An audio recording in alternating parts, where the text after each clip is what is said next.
आपण गावात राहणारे छोटे लोक आहेत. आपल्याला त्यांचे वरिष्ठ कोण आहेत, त्यांचे वरिष्ठ कोण आहेत, किंवा त्यांचे कोण काय ह्या खुनामध्ये, ह्या संघटित गुन्हेगारीमध्ये, खंडणीमध्ये ह्यांचे कोण कोण आहेत, आज एक नाव घेऊन नाही ना जमणार. त्याच्यामध्ये असंख्य नावं असू शकतात आणि ते फोन समोर आल्याशिवाय कळणार नाहीत. तो फोन रिकव्हर करणं. तुम्हाला कोणाचा संशय? संशय गुन्हेगारी जे करते त्याचा संशय आहे.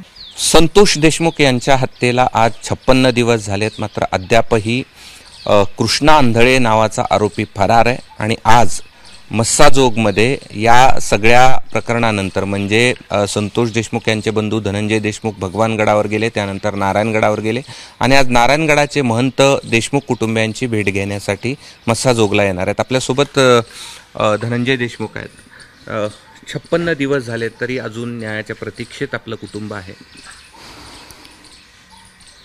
यावर काय व्यक्त व्हायचं हे मला थोडं समजत नाही आहे.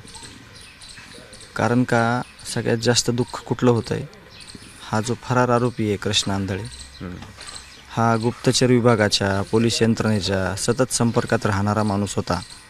फरार असताना देखील 2 वर्ष फरार होता, फक्त कागदोपत्री. जे तुम्ही CCTV फुटेज बघितले आहेत एका पक्ष कार्यालयातले, जिथे की हे सगळे आरोपी एक सोबत बसलेले आहेत, येताना दिसत आहेत, जाताना दिसत आहेत, त्यांची मीटिंग होते. दुर्दैव आहे हे महाराष्ट्राचं की तिथं हे गंभीर गुन्हे असलेले सगळे आरोपी, पोलीसचे API साहेब आणि गुप्तचर यंत्रणेतले काही लोक या कृष्णा आंधळेसोबत बसलेले आहेत. तो फरार आहे, त्याच्यावर गंभीर स्वरूपाचे गुन्हे आहेत आणि आपण न्याय मागतोय, आपण त्याला शोधा म्हणतोय. त्याच वेळेस जर त्याला त्याच्या मुसक्या आवडल्या असत्या, त्यावेळेस जर त्याला तो गुन्हेगारीकडं आहेस, चुकीच्या पद्धतीनं वागतोयस, त्याला शिक्षा दिली असती, समज दिली असती, तर हा गुन्हा घडला नसता. हे माझं एवढं नुकसान आयुष्यातलं कधीच मोठं झालं नसतं. याचे सर्वस्व जिम्मेदार कोण आहे, त्याच्या सगळ्या प्रश्नांची उत्तरं तुमच्या समोर आहेत.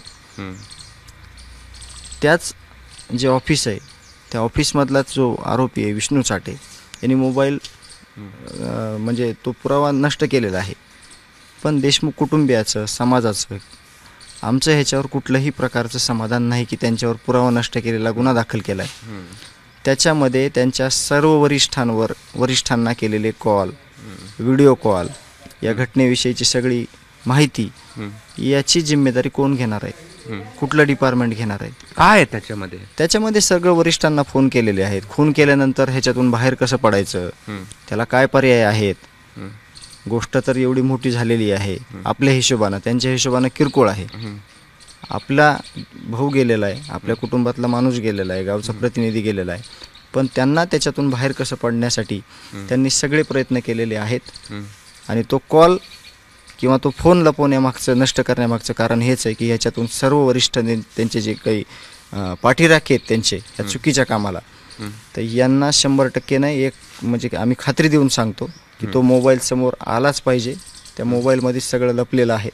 वरिष्ठ पाठीराखे म्हणजे वाल्मिक कराड की त्याहीपेक्षा वरिष्ठ कुणी असतील ते सगळ्या महाराष्ट्रातले त्यांचे जे काही चुकीचे काम करताना त्यांना जे पाठबळ देणारे आहेत, जसे या न्याय प्रकरणामध्ये जे लोकप्रतिनिधी आहेत न्यायाच्या भूमिकेत सगळ्या महाराष्ट्रातले, तसे चुकीचे कामं करताना त्यांच्या मागे जे उभं राहिलेले सगळे लोक आहेत चुकीचे, त्या सगळ्या चुकींच्या लोकांचा डेटा त्याच्यामध्ये आहे.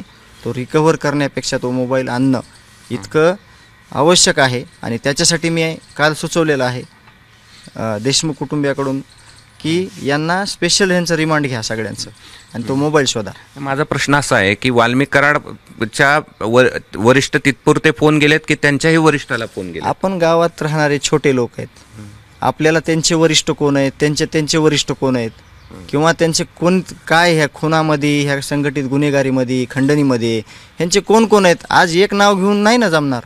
त्याच्यामध्ये असंख्य नावं असू शकतात आणि ते फोन समोर आल्याशिवाय कळणार नाहीत.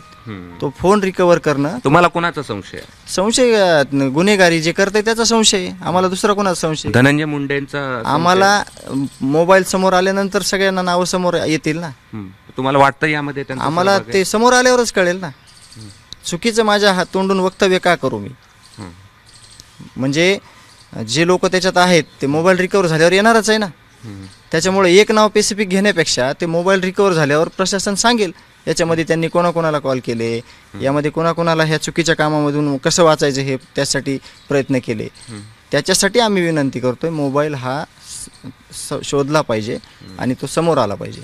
ठीक आहे, धन्यवाद. हे होते संतोष देशमुख आणि यांनी गंभीर आरोप केले आहेत की ही घटना घडल्यानंतर चाटे याच्या मोबाईलवरून अनेकांना कॉल गेलेले आहेत आणि ते कोण आहेत हे हा मोबाईल सापडल्यानंतरच समोर येईल. मात्र हा मोबाईल सापडला पाहिजे, ही पोलिसांसमोरचं मोठं आव्हान आहे. मात्र अत्यंत गंभीर आहे की ह्या फोनवरून अनेकांना फोन गेल्याचा आरोप धनंजय देशमुख यांनी केला. कॅमेरामन बाळासाहेब पाचवणेसह मी कृष्णा केंडे, ABP माझा, मस्साजोग, बीड. ABP माझा, उघडा डोळे बघा नीट.